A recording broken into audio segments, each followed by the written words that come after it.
여름철 대표 과일, 수박. 요즘같이 더운 날씨에 단연 최고라고 말할 수 있는 과체류가 아닐까 싶은데요. 오래전부터 여름이면 잘 익은 수박 한 통을 냉장고에 넣어 두었다가 온 가족이 둘러앉아 시원하게 썰어 먹으며 잠시나마 더위를 식히곤 해왔죠. 하지만 최근 폭등한 물가로 인해 수박 한 통 사 먹기도 망설여지는데요. 또한 요즘에는 가족 수도 줄어들어 큰 수박을 한 통씩 구매하는 일도 부담스럽기만 합니다. 그래서 몇 해 전부터는 마트에서 아예 반쪽 수박이라고 하며 잘라서 판매하고 있죠. 그런데 여러분, 아직도 수박을 살 때 이 수박, 저 수박 두드려보고 고르시나요? 그런데 이렇게 골라서 사와도 막상 집에 와서 잘라보면 색깔부터 허옇고 맛없게 생긴 것이 실제로 한 입 베어 물었을 때 밍밍하고 맛없는 수박이었던 경험이 다들 한 번씩 있으실 것 같습니다. 오늘은 그래서 실패 없이 맛있는 수박을 고르기 위해 확인해야 할 것 5가지를 알아보도록 하겠습니다.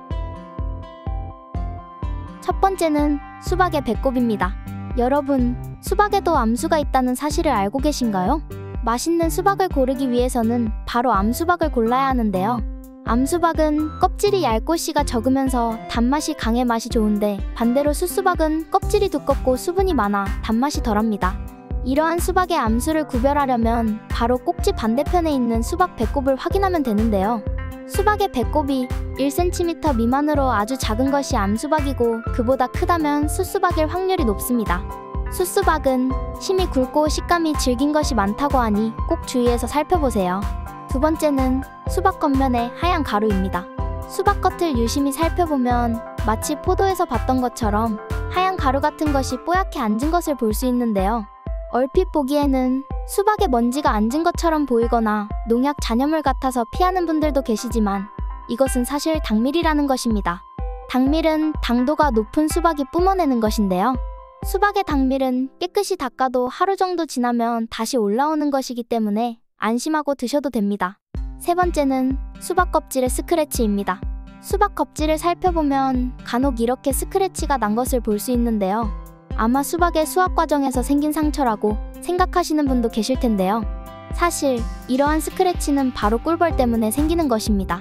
수박의 스크래치는 꿀벌이 수박의 수분한 횟수를 의미하는 것으로 갈색 상처가 많을수록 당도가 높고 맛있는 수박이라고 합니다. 네 번째는 수박 꼭지의 모양입니다. 수박은 시루에서 햇볕을 받으면서 오랜 시간 동안 천천히 익어가는 과체류인데요. 충분한 시간을 두고 수확했을 때와 그보다 빨리 수확했을 때의 수박 꼭지의 모양이 달라지게 됩니다. 시간을 충분히 두고 천천히 수확한 수박은 꼭지가 아래로 숙여져 있는데 반해 빨리 수확한 수박은 꼭지가 일자로 곧게 위를 향해 뻗어 있습니다. 그러므로 잘 익은 수박을 고르기 위해서는 되도록 꼭지가 아래로 숙여져 있는 것을 고르는 것이 좋습니다. 그런데 수박의 꼭지는 유통 과정에서 손상되거나 수박의 영양분이 꼭지에 몰리는 것을 방지하기 위해 일부러 자르는 경우도 있다고 해요. 그래서 꼭지의 유무가 반드시 수박의 신선도와 상관이 있는 것은 아니라고 합니다. 단, 수박 꼭지가 비쩍 마른 것들은 수확한 지 오래되어 신선도가 떨어질 확률이 높다고 하니 피하는 것이 좋겠습니다. 그리고 수박 꼭지 부분은 당도가 높아질수록 꼭지 주변이 움푹 파이게 된다고 하니 이 점도 참고해주세요. 다섯 번째는 수박 껍질 색깔입니다. 수박 껍질을 살펴보면 간혹 이렇게 군데군데 누렇게 된 부분을 볼 수 있는데요. 이런 부분은 수박이 땅에 닿아 햇볕을 제대로 받지 못해서 생기는 것입니다. 수박을 키울 때는 햇볕을 골고루 잘 받도록 하기 위해 수박을 이리저리 돌려놓기 마련인데요. 이렇게 누래진 수박은 햇볕을 제대로 받지 못해 온전하게 익지 못한 것이므로 당도가 떨어질 수 있습니다. 따라서 수박을 고를 때는 전체적으로 초록색과 검은색이 모두 진하고 선명한 것이 좋으며 검은색 줄무늬는 폭이 넓은 것이 좋습니다. 지금까지 실패 없이 달고 맛있는 수박 고르는 방법에 대해 알아보았는데요. 그런데 수박은 먹다 보면 너무 커서 대부분의 가정에서는 꼭 남기게 되죠. 수박을 잘 고르는 것만큼이나 남은 수박의 보관 방법 또한 잘못 알려진 것이 많은데요. 여러분은 먹다 남은 수박을 어떻게 보관하시나요? 많은 가정에서 랩으로 싸서 냉장고에 보관하는 경우가 많습니다. 그랬다면 이제 절대로 랩으로 싸서 보관하면 안 되겠습니다.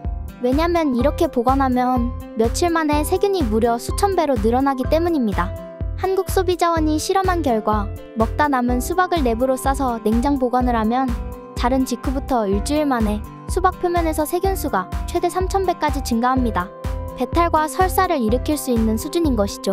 반면 수박을 깍둑썰기로 잘라 밀폐 용기에 보관했을 땐 세균 오염도가 랩 포장 수박의 100분의 1 수준에 불과했습니다. 한편 보관 방법과 관계없이 냉장 보관한 수박들은 모두 하루가 지나면 식중독균인 황색포도 상구균이 검출됐는데요. 이것은 수박을 자르는 과정에서 껍질 부분에 있던 세균이 안쪽으로 옮겨졌을 가능성이 크다고 한국소비자원은 분석했습니다. 실험의 결과를 정리해보면 수박을 안전하게 섭취하기 위해서는 랩 포장보다는 껍질을 제거한 후 깍둑썰기로 잘라서 냉장 보관을 하는 것이 안전하고 초기 오염 방지를 위해 수박을 절단하기 전에는 수박과 칼, 도마 등을 깨끗하게 세척해야 합니다. 자른 수박은 당도가 높아 세균이 쉽게 증식하는 만큼 가급적 당일에 먹어야 한다고 당부하기도 했습니다. 마지막으로 랩으로 포장된 수박을 먹어야 할 땐 표면을 최소 1cm 이상 잘라내고 먹는 것이 안전하다고 합니다. 지금까지 맛있는 수박 고르는 방법과 올바른 보관 방법에 대해 알아보았는데요. 잘 고른 수박으로 조금이나마 시원한 여름 지내시길 바라며 마치겠습니다. 오늘 영상은 여기까지입니다. 시청해주셔서 감사합니다. 구독과 좋아요는 큰 힘이 됩니다.